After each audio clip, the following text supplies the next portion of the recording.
When Whitney Houston crosses paths with her greatest enemy backstage, a surprising turn of events. The voice that conquered the world. The air in Newark, New Jersey, always seemed to hum with a particular kind of rhythm, a soulful undercurrent that seeped into the very bricks of its churches and the asphalt of its streets.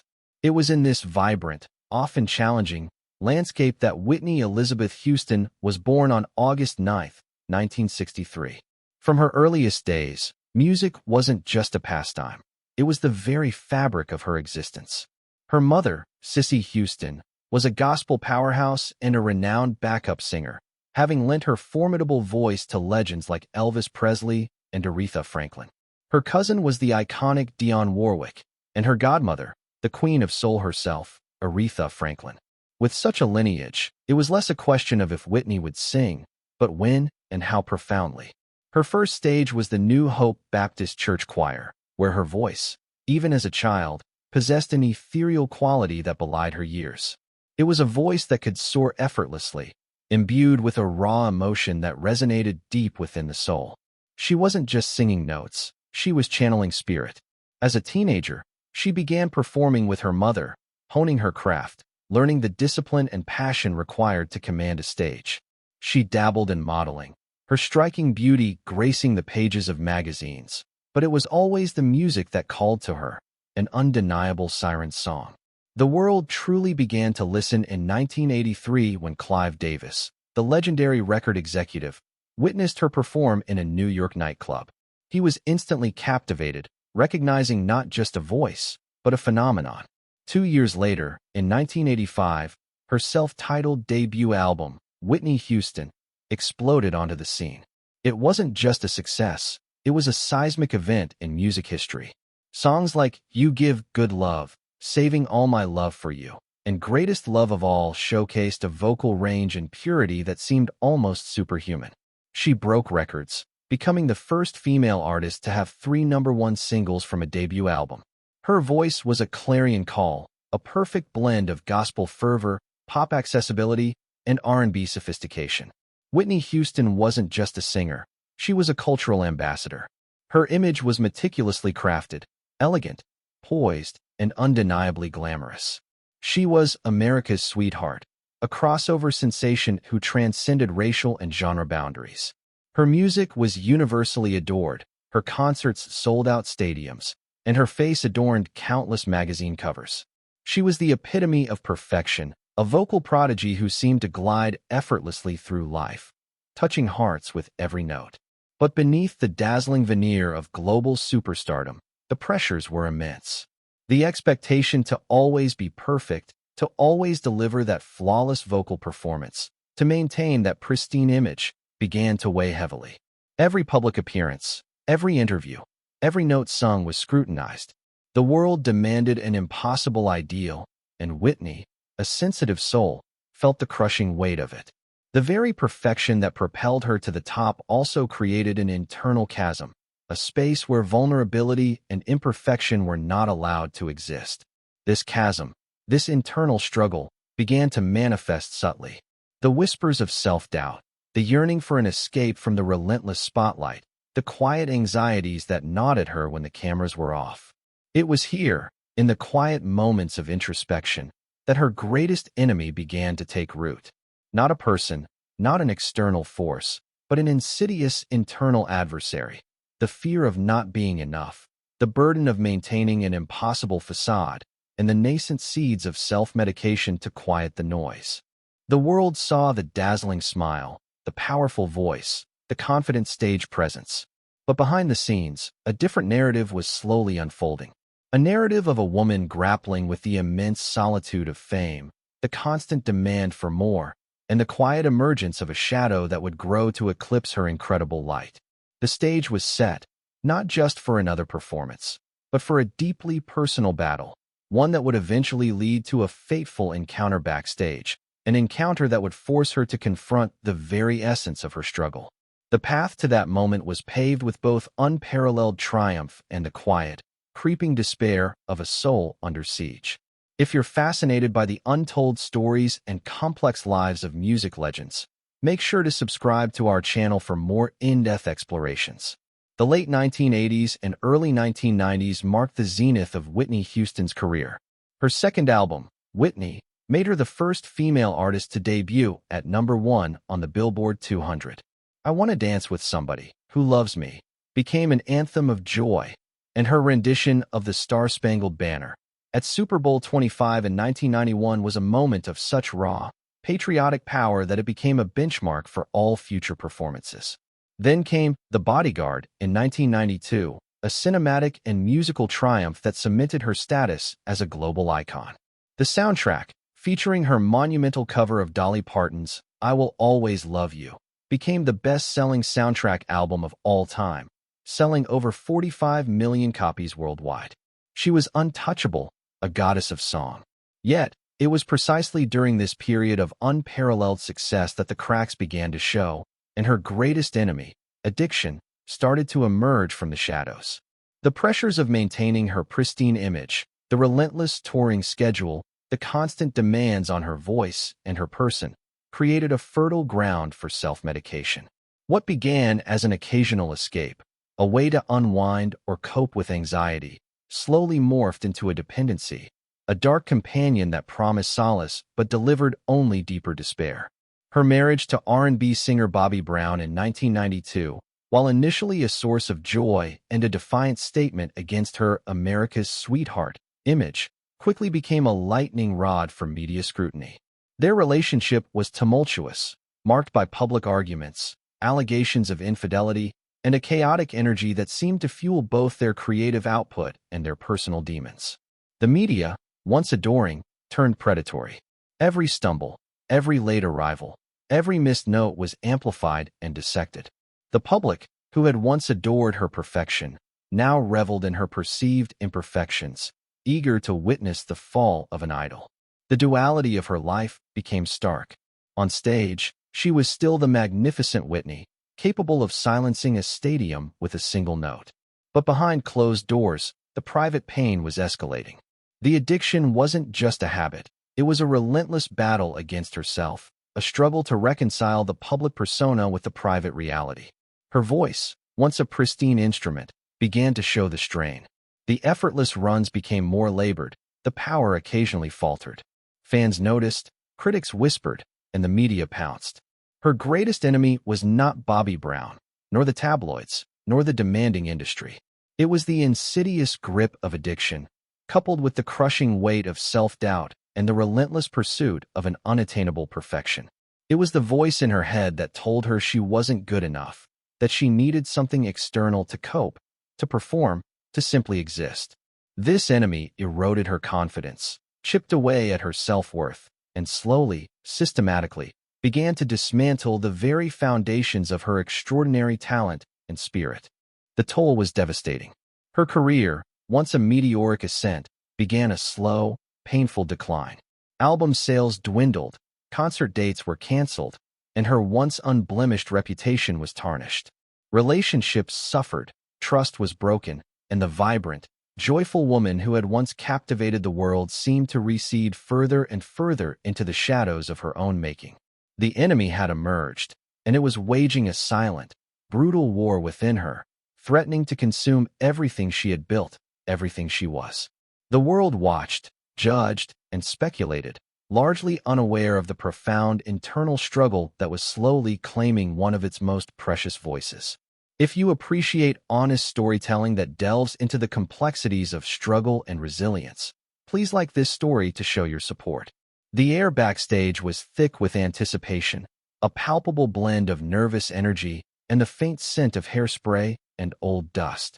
It was a major comeback performance, a high-stakes moment designed to reclaim her throne, to prove to the world, and more importantly, to herself, that the voice was still there, the magic still alive. Whitney Houston stood in her dressing room, the opulent gown feeling heavy, almost suffocating. Her reflection stared back at her from the full-length mirror, a stranger and a familiar face all at once. Her hands trembled slightly as she adjusted a diamond earring. The roar of the crowd, still distant, was a symphony of expectation, each cheer a demand, each applause a judgment. She closed her eyes, trying to find that quiet place within, the wellspring of her power, but it felt muddied, obscured by years of struggle. The familiar anxiety gnawed at her, a cold knot in her stomach. Can I still do this? Am I still enough? She opened her eyes, and that's when it happened. The reflection in the mirror seemed to shift, to deepen. It wasn't just her current self staring back. It was a composite, a spectral gathering of all the Whitneys she had ever been, and all the Whitneys she feared she had become. There was the radiant young gospel singer from Newark, eyes bright, with innocent ambition. There was the America's sweetheart, poised and perfect, her smile a shield. And then, there was the other Whitney, the one with haunted eyes, the one ravaged by addiction, the one who had stumbled publicly, whose voice had cracked under the weight of her demons.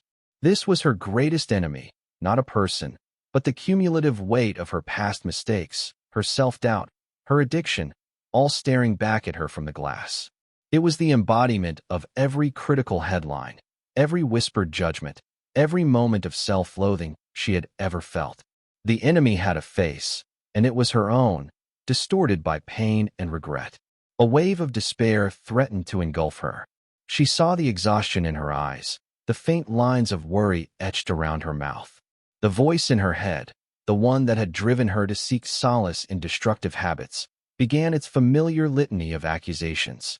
You're a failure. You've lost it. They're all waiting for you to fall. But then, something shifted.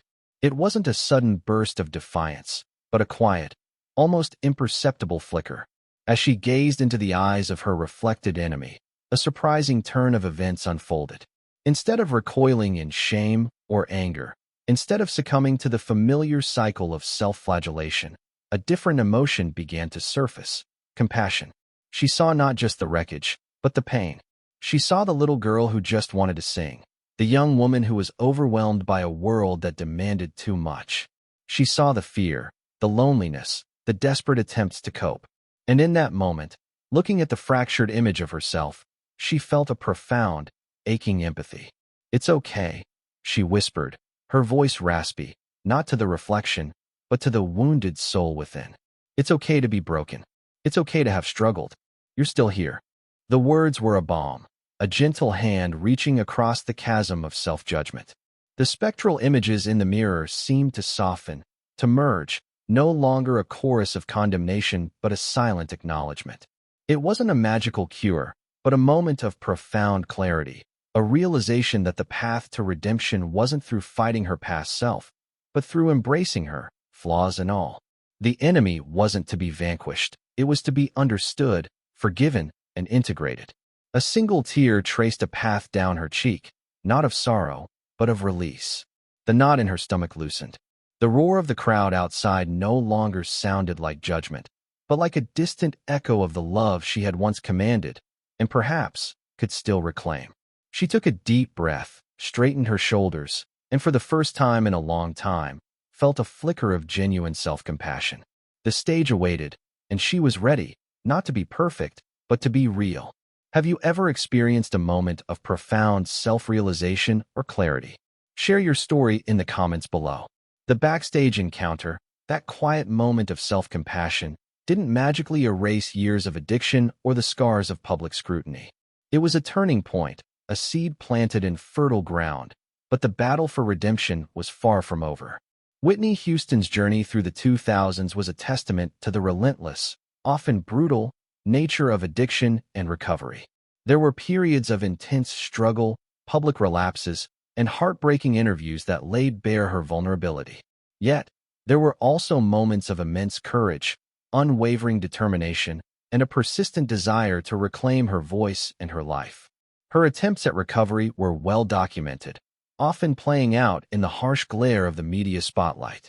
Each stint in rehab, each public declaration of sobriety, was met with a mix of hope and skepticism. The world wanted its Whitney back, but the path to getting her back was fraught with peril. The complexity of addiction meant that recovery was never a linear process. It was a series of small victories and painful setbacks, a constant negotiation with the internal enemy that still lurked, waiting for a moment of weakness. Despite the personal turmoil, the music still called to her. In 2009, after a 7-year hiatus, Whitney released her 7th studio album, I Look to You. It was more than just an album. It was a declaration, a testament to her resilience and a raw, honest reflection of her journey. The title track, a powerful ballad, spoke volumes about finding strength in faith and looking beyond oneself for hope. The album debuted at #1 on the Billboard 200, a triumphant return that proved her voice, though perhaps a little weathered, still possessed an undeniable power to move millions. The comeback was met with critical acclaim and commercial success, but the live performances revealed the continued struggle. Her voice, while still capable of moments of breathtaking brilliance, was no longer the effortless instrument of her youth. The strain was evident, the power sometimes elusive.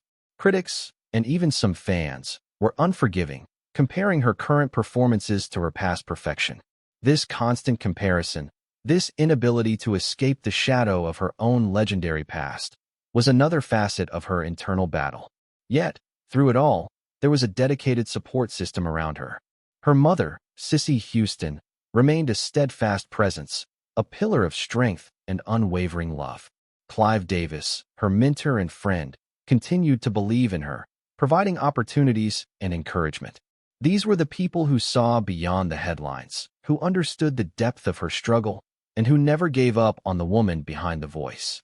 They were her anchors in the turbulent seas of addiction and fame.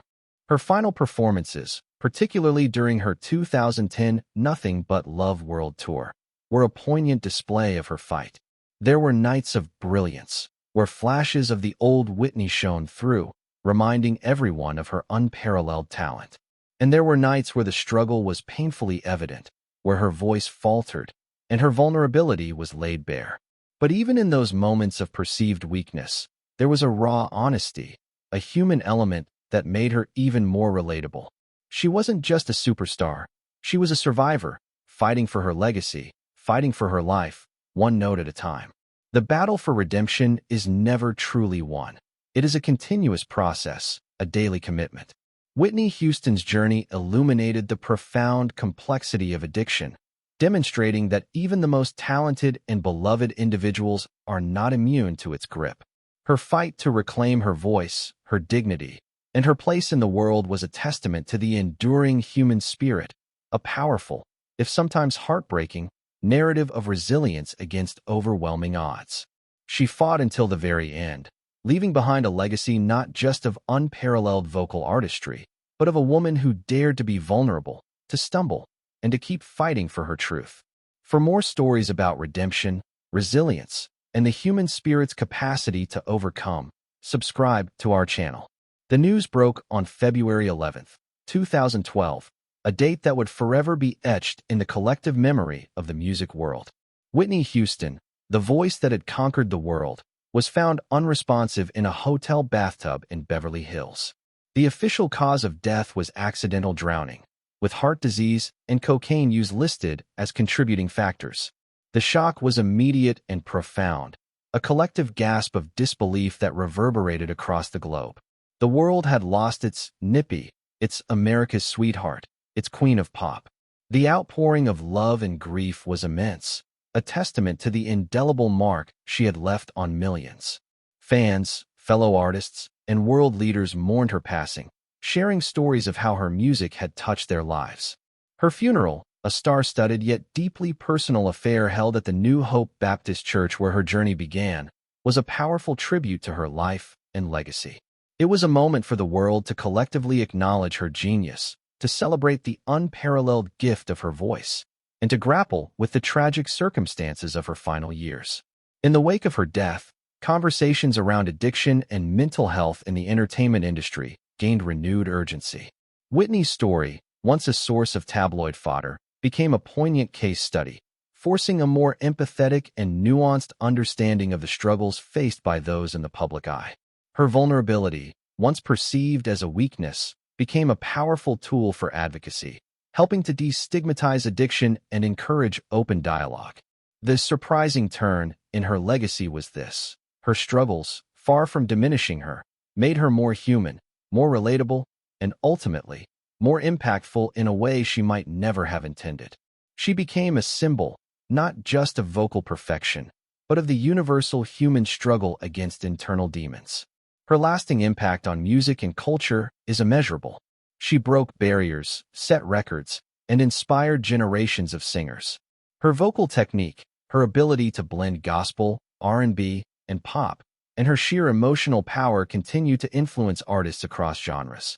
Her songs remain timeless anthems, played on radio stations, streamed online, and cherished by fans worldwide. The voice, even after her passing, continues to resonate, a powerful reminder of her extraordinary talent.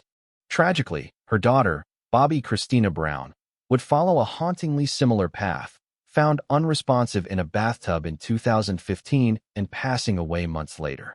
This parallel tragedy underscored the devastating intergenerational impact of addiction and the profound pain that Whitney herself had carried. It served as a stark, heartbreaking reminder of the battles she fought and the legacy of struggle that sometimes transcends even the greatest love. Whitney Houston's life was a symphony of triumph and tragedy, a testament to the intoxicating highs of superstardom and the crushing lows of addiction. She was a woman of immense talent, profound sensitivity, and undeniable charisma. The lessons from her life are complex. The importance of self-compassion, the insidious nature of addiction, the relentless pressure of fame, and the enduring power of a voice that, even in silence, continues to speak volumes. Her voice never dies. It lives on in every soaring note, every heartfelt lyric, every memory of a performance that transcended mere entertainment. Whitney Houston crossed paths with her greatest enemy backstage, and in that moment of surprising clarity, she found not a cure, but a flicker of self-acceptance. It was a battle she fought until the end, and in her fight, she left behind a legacy that is both a celebration of unparalleled artistry and a poignant, powerful reminder of the human cost of greatness. What does Whitney Houston's legacy mean to you?